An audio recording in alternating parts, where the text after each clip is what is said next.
Assalamualaikum warahmatullahi wabarakatuh. Kami dari kelompok 10 unit 4 akan menjelaskan tentang laporan keuangan Performer. Perkenalkan, nama saya Suci Ramadhani.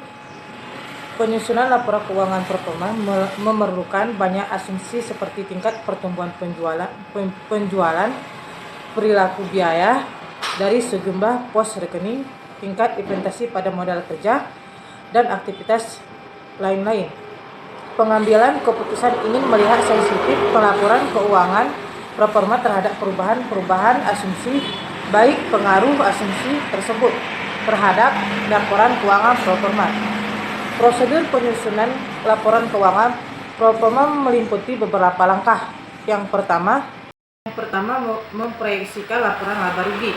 Memproyeksikan penjualan. Langkah pertama yang diperlukan adalah memproyeksikan penjualan. Proyeksi penjualan ini kemudian dipakai untuk menurunkan angka-angka dalam proses laporan keuangan Performer. Memproyeksikan biaya operasional. Proyeksi biaya operasional tergantung pada asumsi perilaku biaya. Jika analisis biaya mengasumsikan biaya operasional mempunyai perilaku sebagai biaya variabel sepenuhnya, analisis bisa memproyeksikan biaya operasional pada masa mendatang dengan menggunakan laporan keuangan komersial profesional. Dan yang kedua, memproyeksikan neraca. Sesudah proyeksi penjualan dan laporan laba rugi dibuat, langkah berikut adalah membuat proyeksi neraca. Cara yang paling mudah memproyeksikan ini dilakukan dengan memproyeksikan sisi kiri neraca, sisi aktivitas terlebih dahulu, baru kemudian menyusun komposisi diinginkan untuk sisi kanan, pasifitas atau pedana neraca untuk tingkat total aset yang diproyeksikan untuk memproyeksikan aset, baik total maupun individual. Ada dua cara yang bisa dilakukan, yaitu yang pertama memproyeksikan aset dengan menggunakan tingkat pertumbuhan, dan yang kedua memproyeksikan aset dengan menganggap perputaran aktivitas kontan tetap untuk mendatang. Yang ketiga, memproyeksikan total aset. Total aset bisa diproyeksikan dengan menggunakan pendekatan tingkat pertumbuhan pada masa lalu atau dengan menggunakan pendekatan perputaran aktivitas yang kontas. Perputaran aset artinya penjualan atau rata-rata total aset. Sesudah rata-rata total aset ditemukan, dicari di aset akhir tahun dengan rumus sama dengan aset awal tahun tambah aset akhir tahun per 2. Jika kenaikan aset di masa lalu menunjukkan angka yang stabil, pengguna kedua metode tersebut menghasilkan proyeksi aset yang hampir sama. Bila penjualan sifatnya musiman, tidak stabil, maka penggunaan rata-rata akan diberikan hasil yang lebih baik. Saya akan melanjutkan materinya, yaitu tentang cara memproyeksikan biaya pendanaan. Setelah struktur modal diproyeksikan, analisis bisa menghitung biaya pendanaan seperti bunga.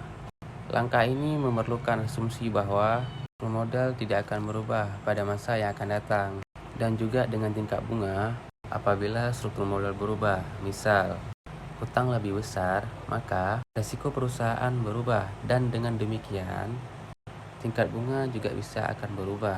Kompensasi kenaikan resiko berikut ini perhitungan tingkat bunga untuk hutang-hutang perusahaan, yaitu biaya bunga bersih pajak dibagi dengan rata-rata hutang yang mempunyai beban bunga.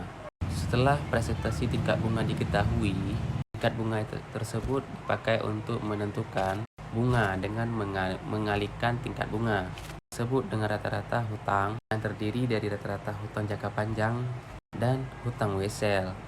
Biaya bunga tersebut bersih pajak, kemudian dikurangkan dari pendapatan operasional untuk memperoleh proyeksi laba bersih untuk setiap tahunnya. Selanjutnya yaitu memproyeksikan laporan aliran kas. Ini termasuk langkah terakhir, yaitu memproyeksikan aliran kas. Proyeksi aliran kas diturunkan dari proyeksi neraca dan proyeksi laporan laba rugi. Proyeksi dilakukan untuk 3 komponen, yaitu investasi, pendanaan, dan operasi. Poin selanjutnya yaitu memproyeksikan aset individual. Cara lain adalah dengan cara menggunakan metode kedua, yaitu dengan cara memproyeksikan aset secara individual. Kemudian menjumlahkan aset-aset tersebut menjadi total aset untuk memproyeksikan aset secara individual. Sama halnya seperti ketika memproyeksikan total aset. Analisis bisa menggunakan tingkat pertumbuhan historis atau menggunakan asumsi perputaran aktiva yang tetap. Yaitu poin terakhir adalah memproyeksikan modal dan hutang saham. Setelah sisi kiri neraca proforma selesai disusun, tahap berikutnya adalah menyusun sisi kanan neraca, sisi pasifa. Cara yang paling mudah untuk menyusun komposisi pasifa adalah dengan menggunakan composite sisi kanan. Dan ini mengasumsikan bahwa komposisi semacam itu tidak akan berubah untuk masa-masa yang mendatang. Kadang-kadang ada beberapa peristiwa yang merubah total sisi kanan neraca. Misalkan pada peristiwa membeli perusahaan, leverage buyouts, dan restrukturisasi. Pada peristiwa semacam itu barangkali size pada saat ini tidak bisa dipakai untuk memproyeksikan sisi kanan neraca pada tahun-tahun mendatang. Selanjutnya akan dijelaskan oleh teman saya satu lagi, yaitu Syarifah. Pembahasan selanjutnya yaitu tentang rasio laporan keuangan proforma. Setelah laporan keuangan proforma selesai disusun, analis bisa menyusun analisis rasio untuk laporan keuangan proforma dengan cara yang sama dengan ketika membuat analis rasio untuk perusahaan dengan mendasarkan pada laporan keuangan proforma seperti berikut ini. Dari laporan keuangan proforma yang ditampilkan, maka dapat dijelaskan bahwa probabilitas perusahaan diproyeksikan akan menurun sesuai dengan penurunan ROA dan ROE. Penurunan ini sendiri disebabkan karena turunnya perputaran dari aktiva. Kemudian, penjualan diproyeksikan untuk tumbuh 7,4% setiap tahunnya, sedangkan aset diproyeksikan untuk tumbuh 12,6% per tahun. Perbedaan asumsi pertumbuhan ini mengakibatkan turunnya perputaran dari aktiva. Penurunan perputaran aktiva tidak diimbangi oleh kenaikan profit margin yang diproyeksikan untuk tetap selama 3 tahun yang akan datang. Analisis rasio ini menunjukkan bahwa asumsi-asumsi yang dipakai untuk menyusun laporan keuangan proforma dalam contoh di samping, asumsi pertumbuhan penjualan dan asumsi pertumbuhan aset yang berbeda akan menghasilkan angka-angka dan rasio yang berbeda pula.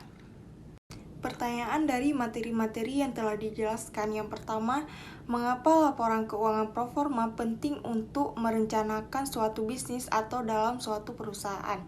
Kemudian pertanyaan yang kedua adalah apakah pihak eksternal bisa membuat proyeksi perusahaan?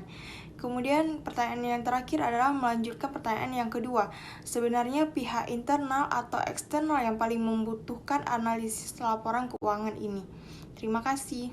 Dari materi-materi yang telah kami jelaskan, maka dapat disimpulkan bahwa laporan keuangan proforma adalah ikhtisar laporan keuangan yang menunjukkan hutang dan harta atau pendapatan apabila perusahaan akan merger dengan perusahaan lain, atau penjualan sebagian dan operasinya. Perusahaan sering diminta untuk menyampaikan laporan proforma ketika mengajukan aplikasi kredit. Kemudian sebagai suatu bagian yang penting dalam proses perencanaan, laporan keuangan proforma ini dapat menurunkan risiko seminimal mungkin dalam memulai operasi dari bisnis. Ini juga merupakan dasar yang dapat meyakinkan para kreditur dan investor yang menyediakan dana untuk bisnis yang baru ini. Kemudian perencanaan keuangan sangat penting bagi setiap perusahaan untuk menyusun rencana keuangan seberapa besar dana yang harus dikeluarkan, terutama pihak manajemen. Apabila perencanaan keuangan disajikan dengan baik dan benar, tentunya peramalan keuangan untuk jangka waktu yang akan datang akan terlaksanakan dengan baik pula. Demikian presentasi dari kelompok kami, yaitu kelompok 10 dengan judul laporan keuangan proforma. Lebih dan kurang kami mohon maaf. Wassalamualaikum warahmatullahi wabarakatuh.